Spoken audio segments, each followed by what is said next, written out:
ساڵانێکی زۆرە دەستەواژەکانی وەک هەرێمەکەمان لە مەترسیدایە. دوژمنان چاویان بە دەستکەوتەکانمان هەڵ نایەت و پلانی لە ناوبردننی قەوارەکەمانیان هەیە بووەتە وێردی سەر زمانی دەسەڵاتدارانی هەرێمی کوردستان. ئەم دروشمە سیاسیە زیاتر لەوەی خەمخۆری بێت بۆ نیشتیمان بووەتە کەرەستەیەکی چاواشەکاری بۆ خۆتزیینەوە لە چاکسازی و شاردنەوەی قەیرانە قوڵە نێوخۆیەکان و لایەنەکانی دەسەڵات لە پەنای ئەم ترسە نەبووەدا. کێشە بنەڕەتیەکانی نادادی و گەنجەڵی و شکستێنانیان لە بەڕێوەبردندا پەردەپۆش کردووە و کردویانە بە سەرچاوەیەک بۆ پاراستنی بەرژەوەندەی حزبی و کەسیەکانی خۆیان.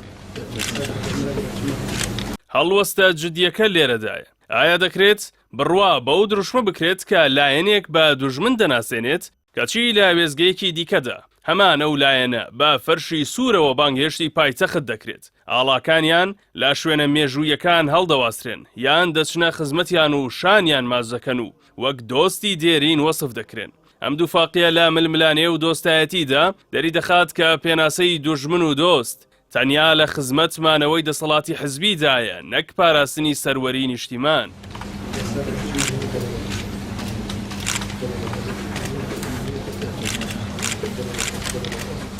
سیستمی حکومڕانی یەکێتی و پارتی بەکردەی بووەتە هۆی برسیکردنی خەڵک و قۆڕەکردنی سامانی گشتی بەخستنی دامەزراوە دەستوریەکان و لە سەر و هەمووشیانەوە پەرلەمانی کوردستان گەورەترین گورز بووە لە جەستەی ئەم قەوارەیە. نزیکەی 4 ساڵ ئەم دامەزراوەیە لە کار خراوە و بێبایەخ کراوە. ئەمەش بەرپرسیارەتێکی مێژوویە و ڕاستەوخۆ دەکەوێتە ئەستۆی هەردوو حزبی دەسەڵاتدار.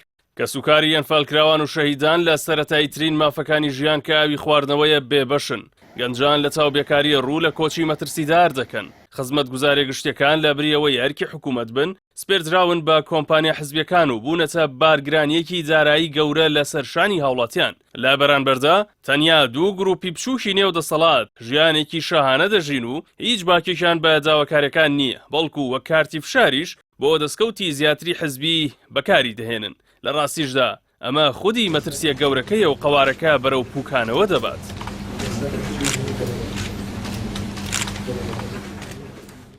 دەیان ساڵە خەڵک لە شاخ هاوکاری و لە شار دەرفەت بە ئەم دوو حزبە دەدات، بەڵام هێشتا هێزێکی نیشتیمانی یەکگرتوو لەسەر بنەمای ئینتیما بۆ خاک بنیاد نەنرا. هێزی پێشمەرگە و دەستگا هەواڵگریەکان هێشتا وەک کەرەستەیەک بۆ یەکلاکردنەوەی ململانێ نێوخۆیەکان و سەرکوتکردنی دەنگی ناڕازی بەکاردەهێنن. چاودێرانی سیاسی کۆدەنگن لەسەرەوەی نادادی، گەندەڵی و یاساشکێنی نێوخۆیی. مەترسی زۆر گەورەترن بۆ سەرداهاتووی هەرێمی کوردستان وەک لە هەر هەڕەشەیەکی دەرەکی، چونکە مەترسیە دەرەکیەکان دەکرێن بۆ دەرفەتی بەهێزبوون بگۆڕدرێن، بەڵام مەترسیە نێوخۆیەکان تەنیا لێکەوتەی نەرێنیان دەبێت.